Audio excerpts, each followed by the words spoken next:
హల్లెలూయా. దేవుని యొక్క నామానికి మహిమ కలుగును గాక.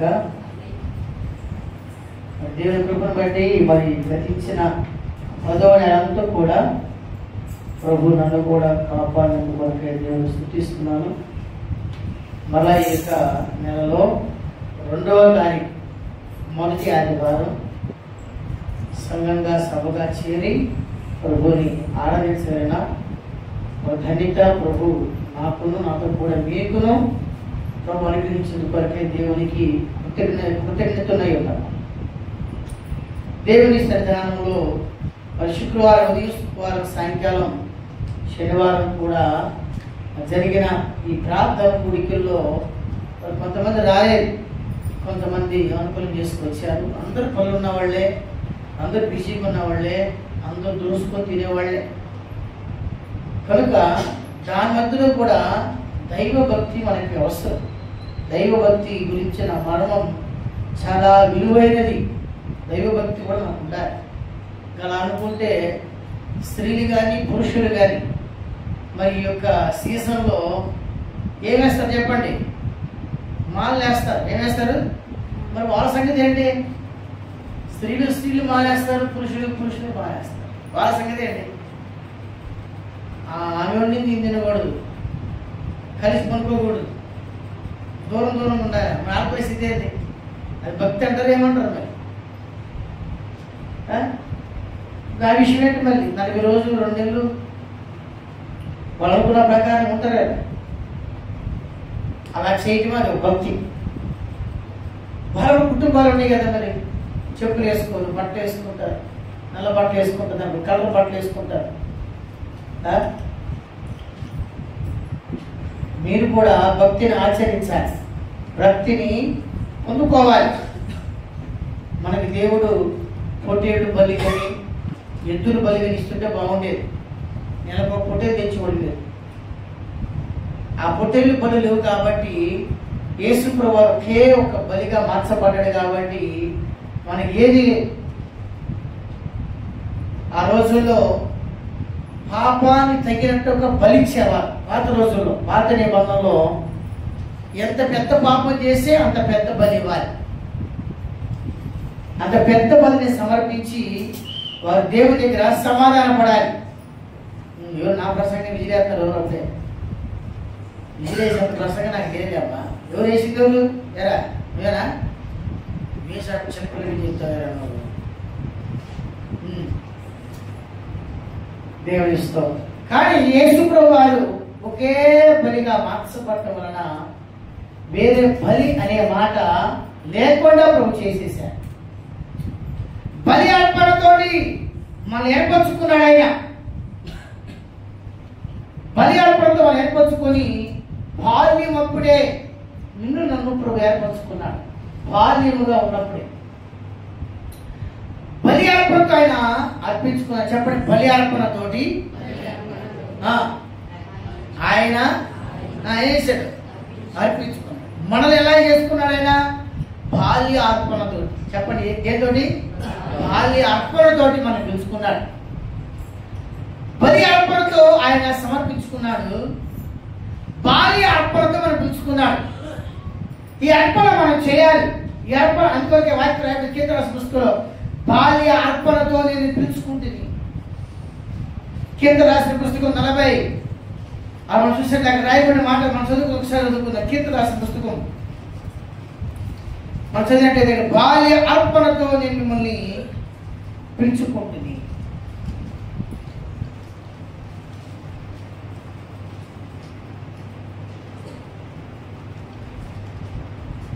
దాని 50వ అధ్యాయము చూడండి, 4-5 వచ్చినప్పుడు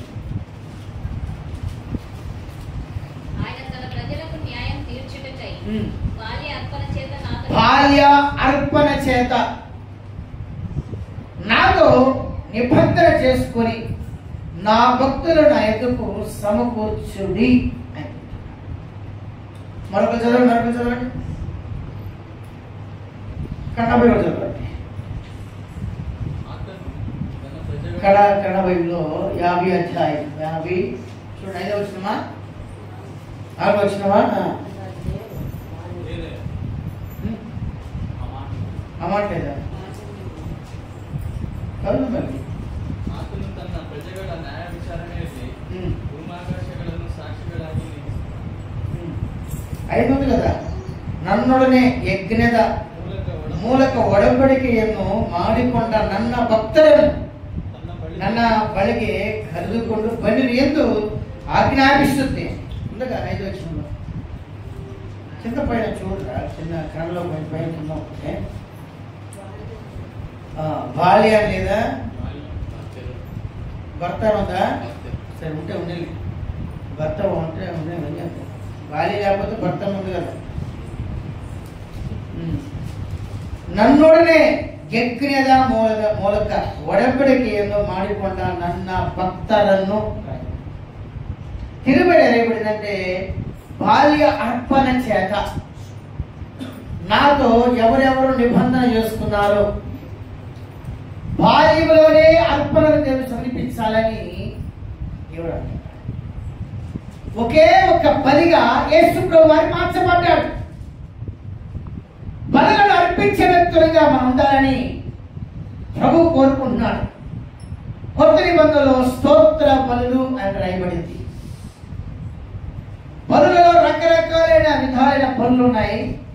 అయితే హెబ్రీ రాసిన పత్రిక 13వ అధ్యాయంలో అక్కడ రాయబడిన మాట స్తోత్ర బలులు. ఈ బలుల చేత దేవునికి నైవేద్యము, దేవునికి ఆహారం విట్టయు ఎన్ని కూడా ఉంటాయి. ఇప్పుడు దాన్ని మనం ఆరాధన చేసాం. ఆరాధన ద్వారా దేవునికి మనం ఆహారం పెట్టాం. చెప్పండి, ఏం చేసాం? చెప్పాలి, ఏం పెట్టాం? ఆహారం పెట్టాం. నువ్వు దేవుడికి హోమ నైవేద్యం పెట్టావు. దేవుడికి నీ నైవేద్యం పెట్టేటప్పుడు నీ నైవేద్యం, నీ హోమం పవిత్రంగా ఉండాలి. అనగా నీ నాలుగు పవిత్రంగా ఉండాలి, నీ పేదలు పవిత్రంగా ఉండాలి, నీ హృదయం పవిత్రంగా ఉండాలి, నీ మనస్సు పవిత్రంగా ఉండి ఈ అర్పణలు అర్పించాలి దేవుడికి. అపవిత్రంగా దేవుడికి అర్పణలు అర్పించుకోడు, అవి అంగీకరించబడవు. రోజు మేము ప్రార్థన చేసేది భోజనాన్ని దేవుడికి మనం పెట్టాలి. చెప్పండి, ఏం పెట్టాలా? పెట్టాలి. ఎప్పుడన్నా దేవుడి ఎప్పుడు పెట్టాలి? రోజు పెడతావా? నైవేద్యం పెడతావా? మనకు రోజు చూపిలేదు మాకు. ఏమన్నా పెడతారా మీ నైవేద్యాలు? దేవుడికి భోజనం పెడతారా? లలితమ్మ పెడతా భోజనాలు? పెట్టదా? సరోజం తల్లి భోజనం పెడతావా? నాకేలేదు, ఇంకేమి ఆయనకేం పెట్టమంటావు సార్? ఏమా రుతుం తల్లి భోజనాలు పెట్టద్దు. ఓ పెద్దింటాను ఏంటి భోజనాలు పెడతా లేదా? చెప్పచ్చు. పెడితే తింటానయ్యా, నేనేది పెడతాను? పెద్ద బిడ్డ పెట్టబో. నేను అడిగేది ఆత్మ సంబంధమైన భోజనాలు. మీరు ఇంకేమనుకున్నారు? మీరు భోజనం పెట్టకపోతే నువ్వు చచ్చిపోయినట్టే, ఇంకా నువ్వు విశ్వాసి కాదు, పిశాసి అయినట్టే. చూడండి కావాలి అక్కడ ఏముందో. లేవి రాసిన పుస్తకంలో ఒక మాట రాయబడింది. ఈ విషయాన్ని చెప్పి రోజు దేవుని దగ్గర ప్రార్థన చేస్తాం. భోజనం పెట్టే ఒక ఉద్యోగం దేవుడు నాకు ఇచ్చాడు. నీకు కూడా దేవుడు భోజనం పెట్టే ఒక ఉద్యోగాన్ని దేవుడికి ఇచ్చాడు. ఈ యొక్క అభిషేకాన్ని, ఈ పనిని నువ్వు అపవిత్రంగా చేయకూడదు. చూడండి 21వ అధ్యాయము 6వ వచనం. లేవి కాండ, యాజక కాండ, యాజక కాండ 29వ అధ్యాయం 6వ వచనం. లేవి రాసిన కాండ. తీయండి తల్లి, భోజనాలు తీయండి. భోజనాలు దేవుడికి భోజనం పెట్టాలా? కావున వారు తమ దేవుని నామమును అపవిత్రపరచరాదు. ఏలయనగా వారు తమ దేవునికి ఆహారమును, వారు తమ దేవునికి ప్రతిష్ఠితమైన వారుగా ఉండవలెను. కావున వారు తమ దేవుని నామమును అపవిత్రపరచరాదు. ఏలయనగా వారు తమ దేవునికి ఆహారమును, దేవునికి ఆహారం పెట్టే వ్యక్తులు నువ్వు దేవుడికి ఆహారం పెట్టాలి. అందుకని నిన్ను నీవు అపవిత్రపరచుకోకూడదు. దేవునికి భార్య అర్పణ చేత నీతో దేవుడు నిబంధన చేసుకున్నాడు.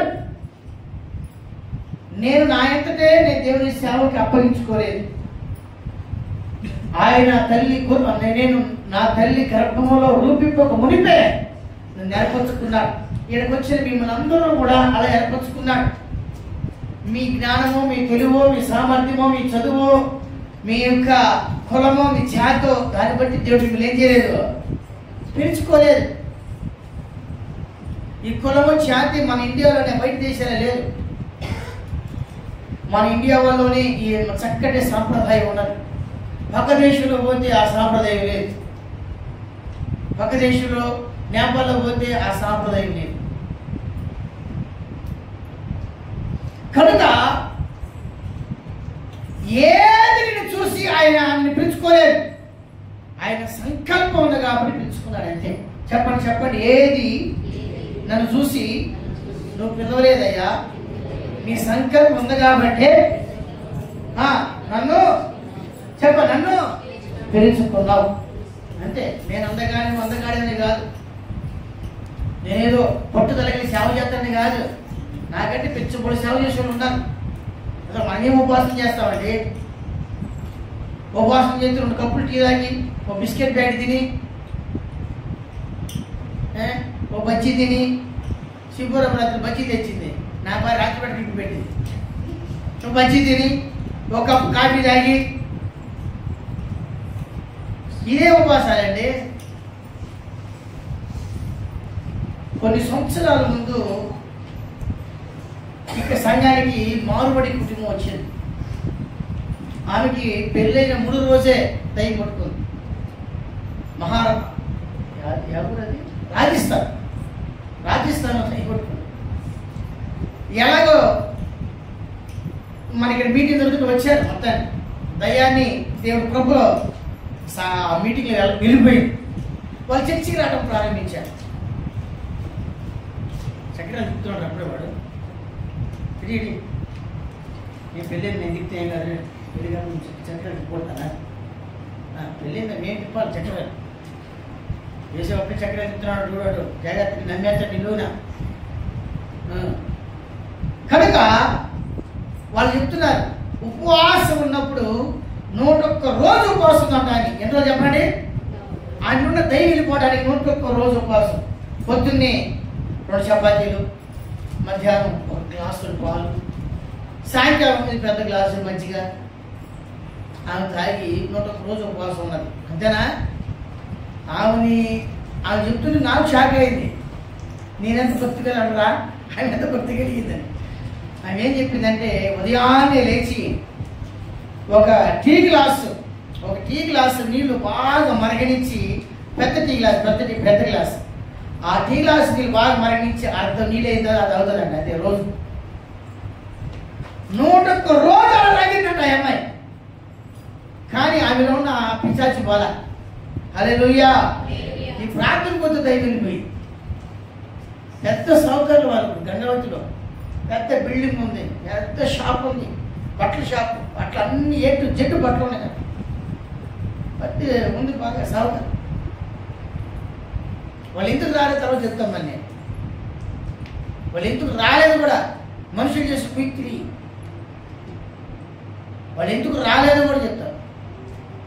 మనవాళ్ళు పోయి కొంతమంది చెప్పినారు, వాడికి ఆడ నుంచి డబ్బులు వస్తుంది, వాడి దగ్గర మా దగ్గర చూసినారు ఎక్కడ మనవాళ్ళు అది చేశారు. వాళ్ళు ఆడకి మాకు ఈడకి రాక మధ్యలో వెళ్ళిపోయేది కానీ అట్లా ఉంటారు. 101 రోజు ఒక టీ చిన్న గ్లాసు నీళ్ళే ఆమె తాగింది. మన ఉపవాసం ఎలా ఉండే? బజ్జీ ఒకటి తిన్నా బజ్జీ అక్కడ బజ్జీ తిన్నా వాడికి ఏది ఇచ్చిన ఏం ఇచ్చినా కదా, దిల్ పసంద్ ఇచ్చిన వాడికి దిల్ పసంద్ తిని ఒక కాఫీ తాగి ఇంటికాడ ఎంత తిన్నాడా? చచ్చిపోరా, నేను మాకే మనీ లేని ఊట మాడినా బజ్జీ ಮೆಣಸಿನಕಾಯಿ ತಿಂದಿಲ್ಲ, ಊಟ ಮಾಡಿಲ್ಲ. ನೀವು ఏం తిందిಲ್ಲ? బజ్జీ ఉపవాసం చేద్దంటే చూద్దాం. బజ్జీ ఉపవాసం ఉల్లితారు ఒకళ్ళమ్మ నీవు ఏం లేదా దేవుని స్తోత్రం. నీళ్ళు తాగినోళ్ళు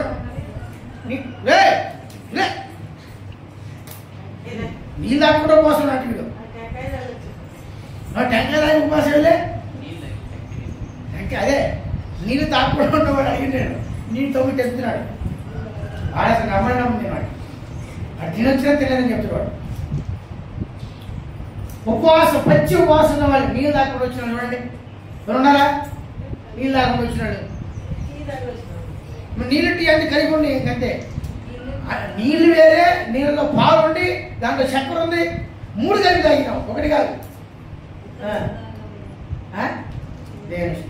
అంటే మీరు తాగొద్దే నేను చెప్పట్లా, తాగాలి.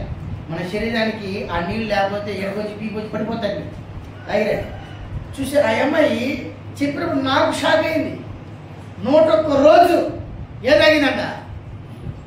ఒక్క టీ గ్లాస్ నీళ్లు, ఆ పెద్ద గ్లాస్ నీళ్లు బాగా మరగనిచ్చి చిన్నగా ఒక అర్ధ గ్లాస్ అయితే ఆ నీళ్ళు తాగాడు. రాముందు నా భక్తి ఎక్కడ? హల్లెలూయా. అలాంటి భక్తి చేసిన మన దగ్గరికి వచ్చి దయ వెళ్ళిపోయింది. హల్లెలూయా. అంటే ఆ భక్తులు భక్తుంది కానీ భక్తిలో జీవం లేదు. మనకే జీవం ఉంది కానీ భక్తి లేదు. ఏం చేయాలా? ఆమెకేమో ఏముంది చెప్పాలి? ఏముంది ఆమెకి? భక్తి ఉంది, భక్తి ఏం లేదు. మనకేముంది? జీవం ఉంది కానీ ఏం లేదు. అది అది మన బాగా తినొచ్చిన వాళ్ళు కొంతమంది ఉన్నారు మంచోళ్ళు. బాగా తినొచ్చిన చేయటం చూద్దాం. తినొచ్చినవా? అయినా నేను నమ్మకూడదన్నమాట. అయితే ఎవరు తినదే? ఒకటి వాళ్ళే చిన్నపిల్లలు లేరా? నువ్వు కూడా తిన్నావా?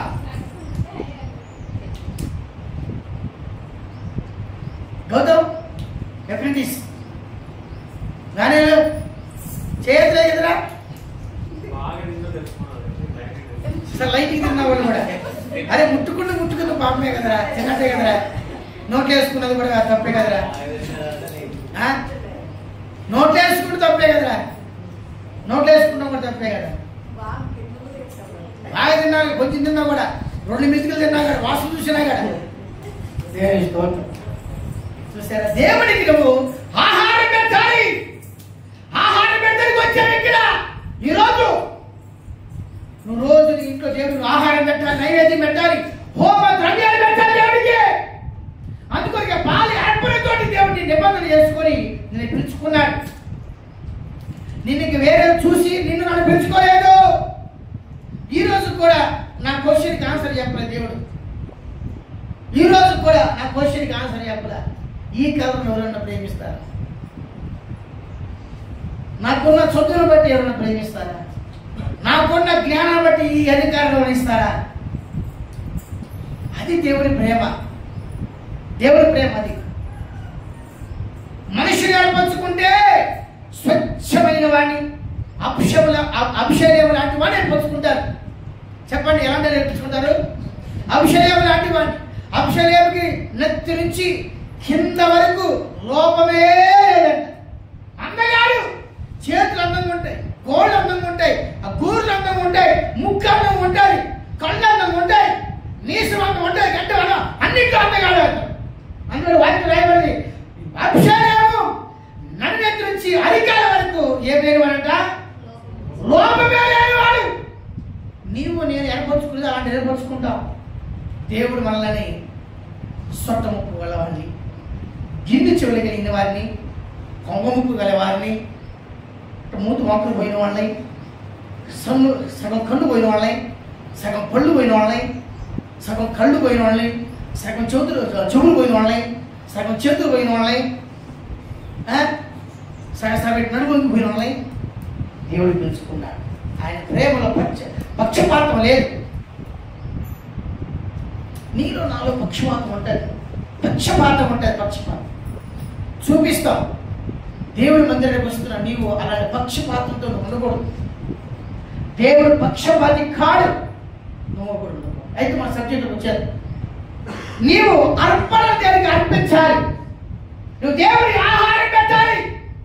నేను దేవుడికి ఆహారం పెట్టాలి. ఆహారం పెట్టే విషయంలో జాగ్రత్తగా ఉండాలని చెప్తున్నాడు దేవుడు. మరోసారి అమ్మ చదవండి. లేవి రాసిన కాండ, లేవియ యాచక కాంಡ 29ನೇ ಅಧ್ಯಾಯ 6వ ವಚನ ಓದಿಕೊಳ್ಳ. ಕನ್ನಡದಲ್ಲಿ ಓದಿಕೊಳ್ಳ. ಕನ್ನಡದಲ್ಲಿ ತೆಲುಗು 2 ಬೈಬಲ್ ಓದಿಕೊಳ್ಳ. ದೇವರ ಹೆಸರನ್ನು ಅಪಕೀರ್ತಿಗೆ ಗುರಿ ಪಡಿಸಬಾರದು. ತಮ್ಮ ದೇವರ ಆಹಾರವನ್ನು ಅಂದರೆ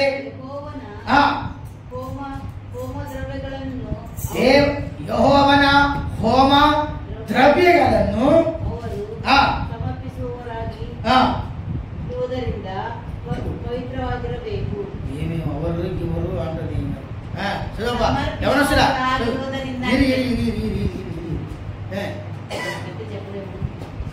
ಅವರು ದೇವರಿಗೆ ಮೀಸಲಾಗಿರಬೇಕು. ತಾವು ಸೇವಿಸುವ ದೇವರ ಹೆಸರನ್ನು ಅಪಕೀರ್ತಿಗೆ ಗುರಿಪಡಿಸಬಾರದು. ತಮ್ಮ ದೇವರ ಆಹಾರವನ್ನು ಅಂದರೆ ಯೆಹೋವನ ಹೋಮ ದ್ರವ್ಯಗಳನ್ನು ಅವರು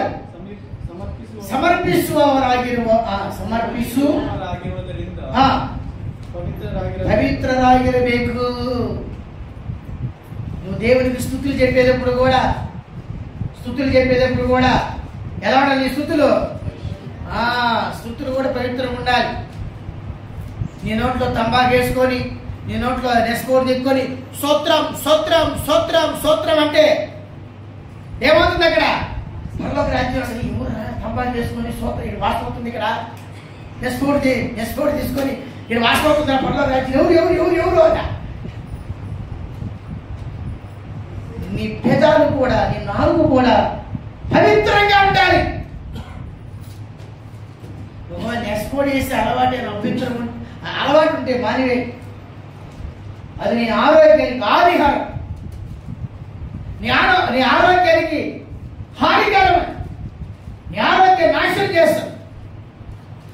కనుక ఈ మాట వింటున్న నెస్పోడి తెక్కే, నెస్పోడి నెట్టే, నెస్పోడి తోసే ప్రియమైన సభికులారా మానేసేయండి. మన విశ్వాసం ఎంత మంచోళ్ళు అంటే ఇంటికాడేమో ప్రార్థన చేసి ప్రభువా చర్చికి వెళ్తున్నానయ్యా, నా నోటు నెస్పోడి అయ్యి చూడకుండా కాపాడు అని ప్రార్థన చేసి వచ్చి మా తొట్టికాడ ఇప్పుడు కడిగి ఇక్కడికి వచ్చి స్తోత్రం స్తోత్రం స్తోత్రం స్తోత్రం స్తోత్రం అంతా స్తోత్రం ఏ వాసన వస్తుంది? నెస్పోడి తంబాకు అలవాట్లు నాకు కూడా ఉన్నాయి. కానీ ప్రభు నన్ను ముట్టుతాడు, మానేసి ప్రభు విడిపిస్తాడు వాటి నుంచి. అవి పెద్ద విషయమే కాదవి, అవి మనం అలవాటు చేసుకుంటూ వచ్చినాయి. కానీ మన పుట్టంగానే రాలేదు. మన పుట్టంగానే అమ్మ నెస్పోడి కింద పాలు పోసిందా? మనం నేర్చుకున్నా, విడిచిపెట్టి వెళ్ళిపోతుంది అంతే. నువ్వు పెంచుకుంటా ఉంటే అది పెరుగుతూ ఉంది. అది నీ చేతిలో ఉంది. విడిచిపెట్టాలి, మనసు తీయకుండా విడిచిపెట్టేస్తావు అంతే. ఇది వదులుకోవాలంటే ఏదైనా చేస్తాడు, నువ్వు ఏదైనా చేయగలవు. మనుషులు ఆకాశంలోకి ఎగురుతున్నాడు, చంద్రమండలంలోకి వెళ్తున్నాడు. తప్ప ఇదేంత నెస్పోడికి దెబ్బకు ఆఫ్ చేయలేడా? దెబ్బకు ఆఫ్ చేయొచ్చు అంతే. మా హీరో ఉన్నాడు ఇక్కడ, ఆయన తాగినప్పుడల్లా నాకు ఎప్పుడైనా ఒకసారి వస్తాడు. నేను అబద్ధం చెప్తాను, ఆయన ఎందుకు చెప్తాడు? తాగుబోతుని అబద్ధం చెప్పున్నాడు. దేవుడు చూసాడు, ఏడు చేసినాడు. 2 సార్లు చచ్చిపోయి బతికినాడు. డాక్టర్ చెప్పినాడు ఒక్కొక్కసారి తాగినావా అయిపోయాడు చెప్పాడు. అట్ట మానిపేశాడు. మామూలుగా ఇట్టాడా? నాదే క్లాస్ స్పీకర్ వచ్చి నేను అబద్ధం చెప్తానంట, తాగుబోతు అబద్ధం చెప్పాడంట. హల్లెలూయా, యేసుకు చప్పట్లు కొడదాం దేవునికి. హల్లెలూయా. ఆ తాగుడు మానపడానికి మనం చెప్తే వింటాడా? నిందో. ఒకసారి నీళ్ళ పడి సాగిపోయాడు, ఒకసారి బాత్రూంలో గుద్దుకొని సాగిపోయాడు, పిడిసి వచ్చి పడిపోయాడు. అప్పుడు డాక్టర్ దగ్గరికి వెళ్తే నువ్వు తాగిన రోజున నిశ్చయముగా నువ్వేమవుతావు, సత్యదువు అని చెప్పాడు. మరణం అంటే అందరికి భయం కదా అని చెప్పాలి. అప్పటి నుంచి మానేసి, నిజమా కాదా? అప్పుడు మానేసి.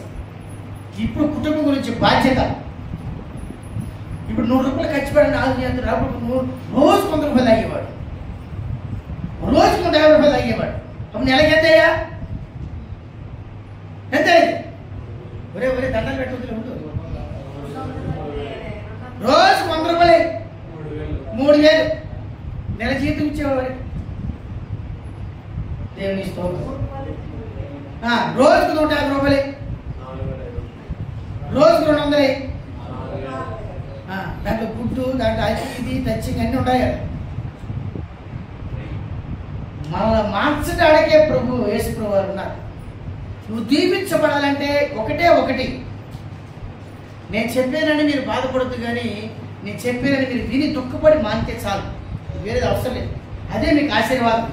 అందుకొరకు యేసు ప్రభు వారు అపోస్తల కార్యాలు 3వ అధ్యాయం చివరి వచనంలో ఒక రాయబడింది, నీలో నాలో ఉన్న ఆ దుష్టత్వాన్ని తీసివేసుకుంటే దాన్ని తీసివేయడానికే యేసు ప్రభు వారు వచ్చారని, దాని ద్వారా దేవుని దీవిస్తారని రాయబడింది అక్కడ. చదవనమాట. అపోస్తల కార్యం అపోస్తల కృత్యాలు 3వ అధ్యాయం కొనే వాక్యం. దేవుడు తన సేవకుని పుట్టించి మీలో ప్రతి వారిని వాని దుష్టత్వం నుండి దుష్ట అభ్యాసాల నుంచి విడిపించుట కొరకై, ఆశీర్వదించుటకు నన్ను ఆస్వాదించుట కొరకై ఆయన మొదట మీ యొద్దకు పంపాడు. యేసు ప్రభువు అందుకే పంపాడు. ఆయన తన సేవకుని పంపినందుకే. అందుకే నీవు దీవించబడటమే దేవుడికి ఇష్టము. నువ్వు దేవుడికి ఆహారం ఇచ్చినప్పుడు ఆయన కూడా పోషించాలి, నీ కుటుంబాన్ని పోషించాలి, నీ కుటుంబాన్ని దేవుడు దీవించాలి, నీ కుటుంబాన్ని దేవుడు హెచ్చించాలి. ఈ విషయాన్ని తెలుసుకోవాలి. ఈ విషయాన్ని తెలుసుకుంటే నువ్వు దేవుడికి ఇచ్చే ఆహారంలో లక్ష్మ దేవుడికి ఇచ్చే ఆహారంలో జాగ్రత్తగా ఆహారం పెడతావు, అపవిత్రంగా పెట్టవు. నువ్వు నీ హృదయాన్ని శుద్ధి చేసుకుంటావు, నీ మనసు శుద్ధి చేసుకుంటావు, నీ క్రియలు శుద్ధిపరుచుకుంటావు. మర్చిపోవద్దు. నువ్వు ఎవరికి పెట్టేది ఆహారం చెప్పలు. ఎవరికి ఆహారం పెట్టేది? ఆహారం దేవుడికి పెడుతున్నావు. నువ్వు ఆరాధన చేస్తున్నావు, దేవుని సందర్భం కూర్చొని ప్రార్థన చేస్తున్నావు, మన గ్రామస్తులందరి కోసం ప్రార్థన చేస్తున్నావు, నీ రక్త సంబంధుల కోసం ప్రార్థన చేస్తున్నావు. అది దేవుని చిత్తం. దేవుని చిత్తం చేయటం ఆహారం. ఆహారం అంటే ఏంటి? యేసు ప్రభువు ఏమన్నాడు? యోహాను సువార్త 2వ అధ్యాయంలో చెప్పండి, దేవుని చిత్తము చేయటమే నా ఆహారం. హల్లెలూయా. ప్రార్థన చేయటమే దేవునికి ఆహారం. నువ్వు ప్రార్థన చేసినప్పుడు ఎలా ప్రార్థన చేస్తున్నావు? కీర్తన భక్తుడు అంటున్నాడు, వారి మనసులో పాపం పెట్టుకొని ప్రార్థన చేస్తే యెహోవా వారి ప్రార్థన ఆలకించడు అని రాయబడింది. చూడ కీర్తన రాసిన పుస్తకం ఇప్పుడు బయట దిగుదాం. అంటే భక్తుడు ఏమన్నాడంటే, వారి మనసులో పాపం ఉంచుకొని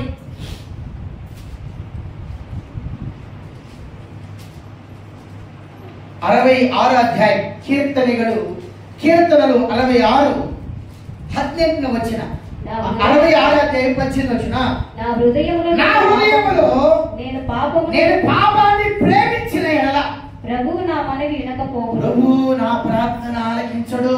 అమ్మా అంటున్నావా? నీ ప్రార్థన ఆలకించబట్టలేదు. ఎందుకు తెలుసా? మీ కొరకు సేవకుడు ఉపవాసుడు ప్రార్థన చేసిన, ఏంటి ప్రార్థన చేసిన ప్రార్థన ఆలకించబట్టలేదు.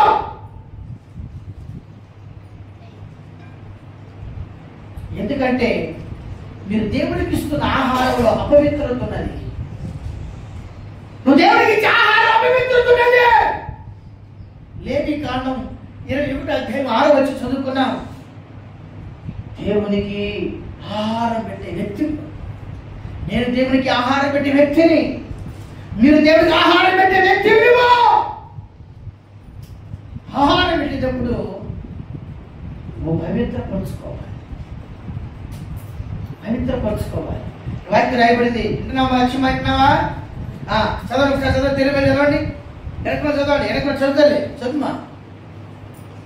తీసినాము పేజ్ తీసిన కీర్తనలు 66:18 పేజీ నంబరు 485 తెలుగు బైబిల్లో.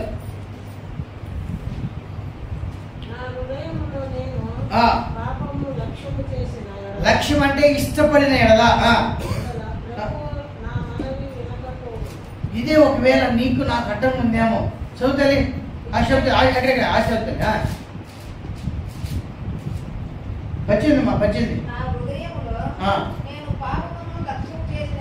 ప్రభువు నా మనవి వినకపోవును. ఇక్కడ చదవండి. ನಾನು ಕೆಟ್ಟತನದ ಮೇಲೆ ಮನಸ್ಸಿಟ್ಟಿದ್ದರೆ ನಾನು ಕೆಟ್ಟತನದ ಮೇಲೆ ಮನಸ್ಸಿಟ್ಟಿದ್ದರೆ ಸ್ತ್ರೀಯು ನನ್ನ ವಿಜ್ಞಾಪನೆಯನ್ನು ಕೇಳುತ್ತಿದ್ದಿಲ್ಲ. నా హృదయములో నేను పాపము లక్ష్యము చేసిన ఎడల ప్రభువు నా మనవి వినకపోవును. నా హృదయంలో నేను పాపము లక్ష్యం చేసిన ఎడల ప్రభు నా మనవి నీ వినకపోవును. ನಾನು ಕೆಟ್ಟತನದ ಮೇಲೆ ಮನಸ್ಸಿಟ್ಟಿದ್ದರೆ ಸ್ವಾಮಿಯು ನನ್ನ ವಿಜ್ಞಾಪನೆಯನ್ನು ಕೇಳುತ್ತಿಲ್ಲ.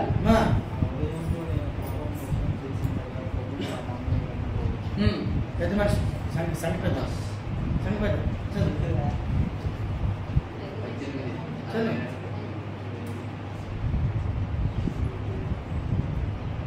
చదువు ఇక్కడ సెకండ్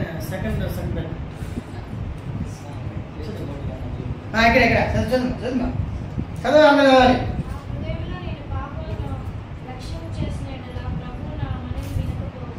తర్వాత పెద్ద బిడ్డ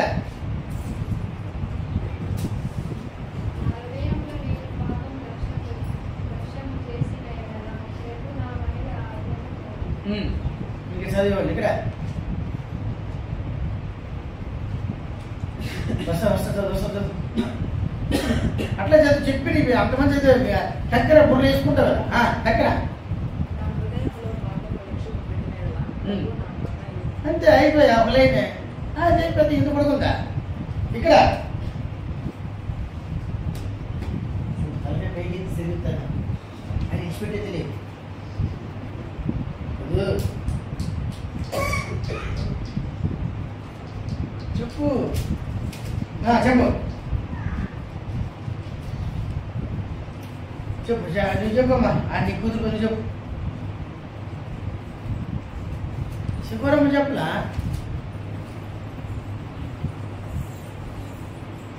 ఫస్ట్ మీ ఆయన చెప్పించాలా యోచన మాట చెప్పు ఫస్ట్. నువ్వు చెప్తే చెప్తు కదమ్మా మీ భార్య చెప్పు. చూసి అంత చూసి క్యాంపెయిన్ ఇంతమంది చదివినారుగా మర్చిపోయి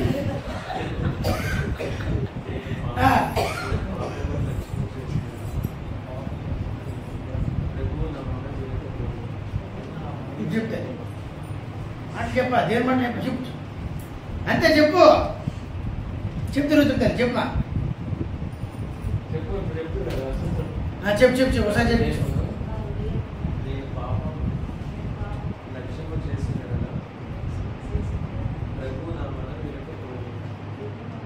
ఇక్కడ పెద్దంటే ఓ తల చూడు ఎంత నీటి దించుకుంటుందో దించుకునే లేదు ఎత్తాడే ఈరోజు. చెప్పు నీ ఫ్రెండ్ చూడు ఎలాగే సరోజమ్మా సత్యమా చెప్పమ్మా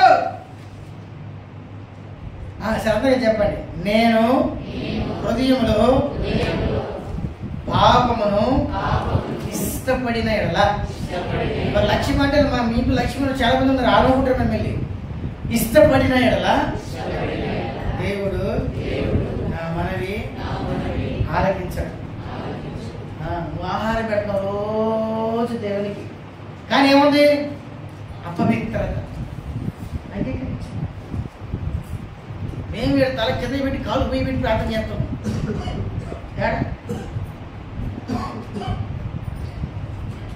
ఏది మనం సరి చేస్తాం. పాపము లేని వ్యక్తి లేడు. మీతో కూడా నేను కూడా పాపినే, నేను బలహీనలే.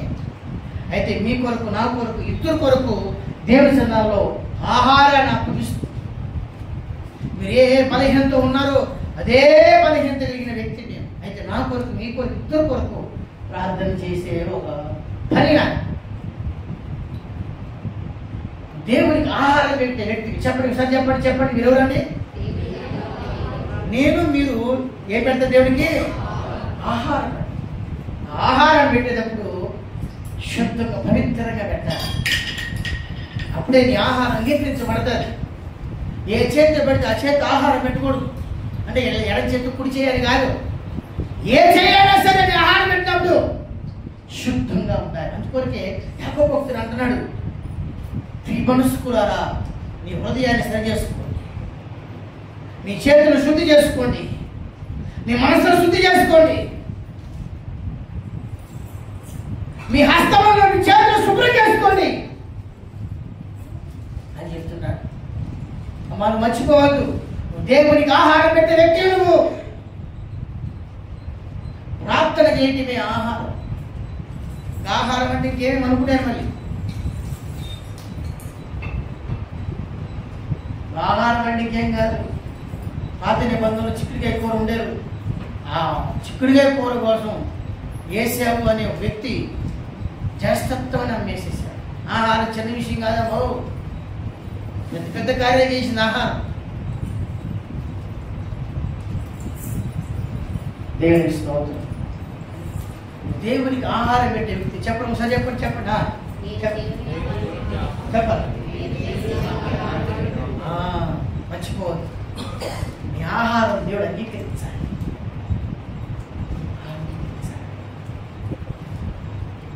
చూడండి, తినే ఆహారం ఎంత నీట్గా మన ఇంట్లో ఉన్న అక్కలు కానీ అమ్మలు కానీ మన ఇంట్లో ఉన్న భార్య కానీ ఎంత చక్కగా కడిగి చేస్తారు.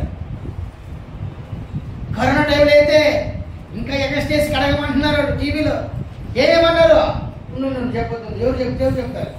ఏం వేసి కడగమన్నారు? వేసావు ఎవ్రీడేస్ ఏవేసి కడగమన్నారు? వాషింగ్ పౌడర్ నిర్మాణ ఎన్ని వేసి కడుగుతారు? ఎవరికి ఫోన్ ముట్టిస్తావా? ఎన్ని గేటారా సాంబార్ అదే చెప్పి సాంబార్ వేయాలి. ఏం చేయాలా? కూరగాయలు వేయాలి కదా, కూరగాయలు నీళ్ళు కడగాలి. అన్నదమ్ములు పళ్ళు కూడా తప్పరు కదా.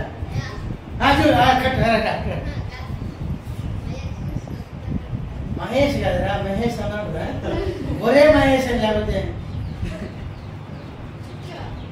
సో ఏ సోపుతో అడుగుతాడు? అదే అడుగుతున్నా. అది మీ అన్న అన్నాడు వాషింగ్ పౌడర్ తినమా అన్నాడు. అది నీ సోపు పడతాడే. కరోనా టైంలో జంతుకరమని చెప్పారు. కూరగాయల్ని వినీగర్తో కడగాలి. అప్పుడు ఆ కరోనా సూక్ష్మ జీవి చచ్చిపోతాయి.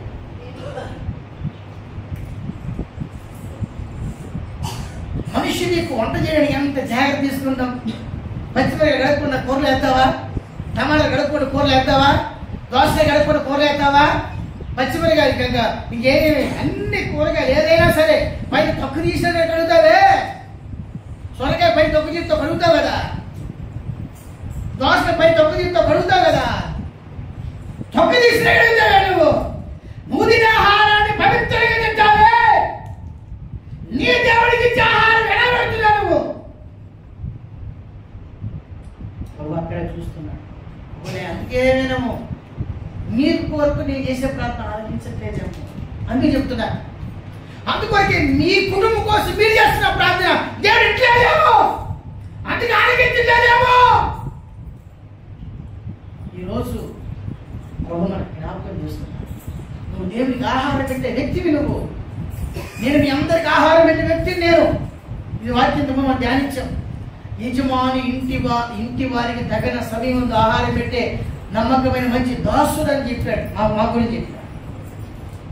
నా గురించి చెప్పాడు. మత్తయి రాసిన సువార్త 24వ అధ్యాయంలో రాయబడింది. అక్కడ యజమానికి ఇంటి వారికి ఈ వాక్యం అమ్మకు చెప్పినా. నేను అమ్మకు చెప్పిన ఈ వాక్యం చెప్పిన. అమ్మ, సేవకుని తప్పుపడదు. సేవకుడు ఏం చేయాలా? ఇంటి వారికి తగిన సమయం ఏం చేయాలా? ఆహారం పెట్టాలి. ఆహారం పంచిపెట్టే బాధ్యత మాది.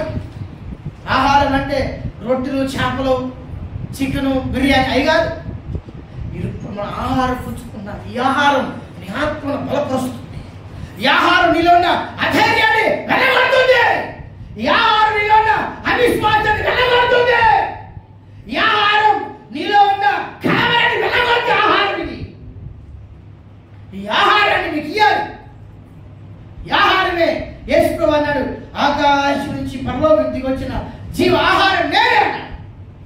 ఈ ఆహారం పెట్టే పని ఆ ఉద్యోగం మాకు ఇచ్చాడు. నువ్వు కూడా ప్రతి రోజు ప్రార్థిస్తున్నావు కదా, అది కూడా ఆహారం. చదువు మత్తయి సువార్త 24వ అధ్యాయమా 24:45 వచనం. మత్తయి సువార్త 24వ అధ్యాయము 45వ వచనం రాయబడింది. యజమానుడు తన ఇంటి వారికి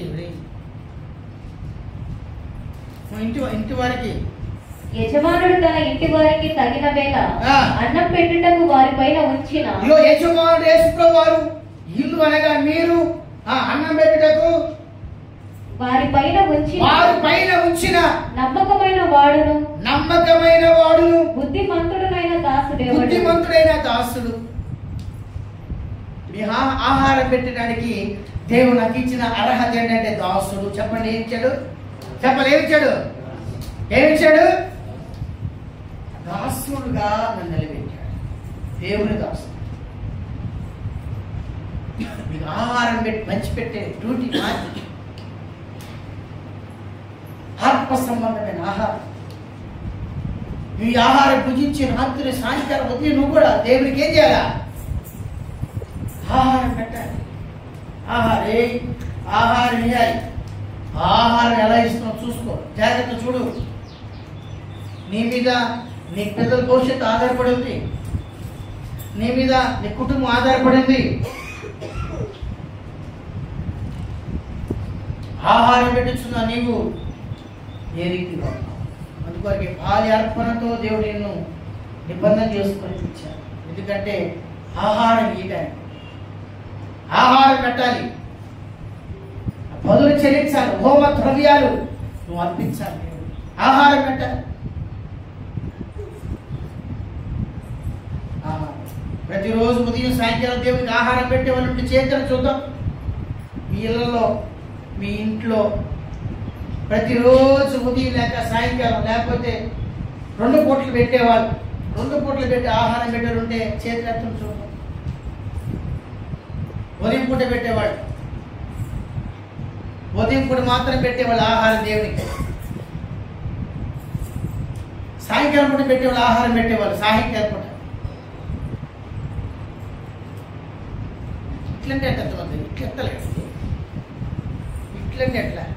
ఇది పుట్టపర్తి సాయిబాబు కాదు, సిద్ధి సాయిబాబు కాదు, ఇదేం కొత్తది కదా. ఇట్లా బుద్ధుడా? పెట్టడా? బుద్ధ అసలు ఏం పెట్టడం ఉంటాయి, ఏం పెట్టడం. బుద్ధుడు ఏం పెట్టడం? ఎవరు చూసారు? ఆహారం పెట్టాలి దేవునికి. ఆహారం తిని తృప్తి పొందిరి అంటే నోవాహు అదే చేశాడు. ఆ జలప్రలయం అయిపోయిన తర్వాత నోవాహు ఓడలోంచి బయటకు వచ్చిన తర్వాత దేవుడికి నాడే ఒక బలి అర్పించాడు. ఆ వాసనకి దేవుడు రాయబడి చూడండి నిమగ్నమైపోయి నిబంధన చేశాడు. ఇక్కడ నేను ఎప్పుడు భూమి మీద ఇలాంటి నాశనం చేయని చెప్పాడు. చూడండి ఆ వాక్యం ముగిస్తున్నాం. అప్పుడు నోవాహు ఆదికాండము రాసిన పుస్తకం 8వ అధ్యాయం 20 వచ్చి చూడండి ఇక్కడ. అప్పుడు నోవాహు యెహోవాకు బలిపీఠం జాగ్రత్తగా వినాలి. అప్పుడు నోవాహు యెహోవాకు బలిపీఠమును కట్టి పవిత్ర పశువులన్నిటిని చెప్పండి పవిత్రమైన పవిత్రమైన చెప్తారా? లక్ష్మీ చెప్తామా? చెప్తారా? లేవు పవిత్రమైన చెప్పాలి గట్టిగా. అంతేనా గొంతు? అది అట్లా రావాలా గట్టిగా. అది ఇంకొకసారి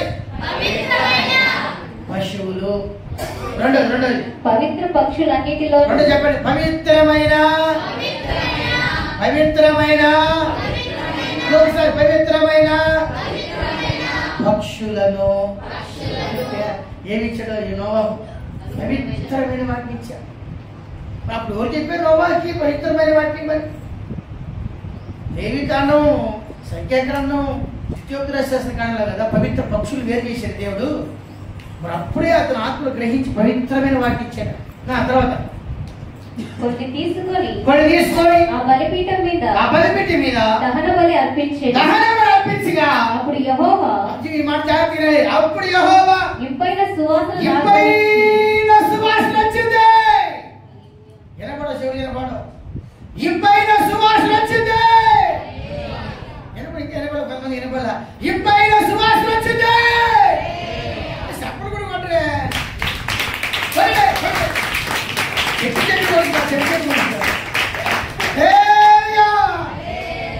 చెప్పడు ఏమొచ్చిందంట? సువాసన. నువ్వు చేసే స్తోత్రాలు సువాసన ఉన్నాయా, చెడ్డ వాసన ఉన్నాయా? అదే నీ పిల్లల కోసం ఏడుస్తున్నావు, మంచిదే. పోసుకున్నావు, మంచిదే. భారం కలిగి ఉన్నావు, మంచిదే, కుటుంబం కోసం. అయితే నోవాహు ఏం చేశాడంట? చెప్పండి, ఏం చేశాడు? మొదటి ఏం చేశాడు? అమ్మ ఏం చేశాడు చెప్పండి? పవిత్రమైన, రెండోది పవిత్రమైన, ఆ తర్వాత వాసన. వాసన కమ్మ వాసన పెట్టింది. అరే బలి ఇస్తే వాసన వస్తుంది, రక్తం కాదు వాసన వచ్చేది. రక్తం వాసన ఎలా ఉంటుందమ్మా? శిబిరమ్మ బాగా ట్రైనింగ్ తీసుకుంది, మన 2 రోజులు ట్రైనింగ్ తీసుకొని ఎటువంటి రక్త వాసన ఎలా ఉంటుంది? కంపు వాసన వస్తుంది. కానీ దేవునికి ఎలా వచ్చిందంట? నీ ఇంటి పక్కోడికి స్తోత్రం స్తోత్రం స్తోత్రం అని నువ్వు అంటా ఉంటుంటే ఇంటి పక్కన లేచిందిరా స్తోత్రమ్మా, స్తోత్రం అమ్మ లేచింది అని పక్కోడికి నీ వాసన, నీ స్తోత్రం మరి ఇంపుగా ఉండదు.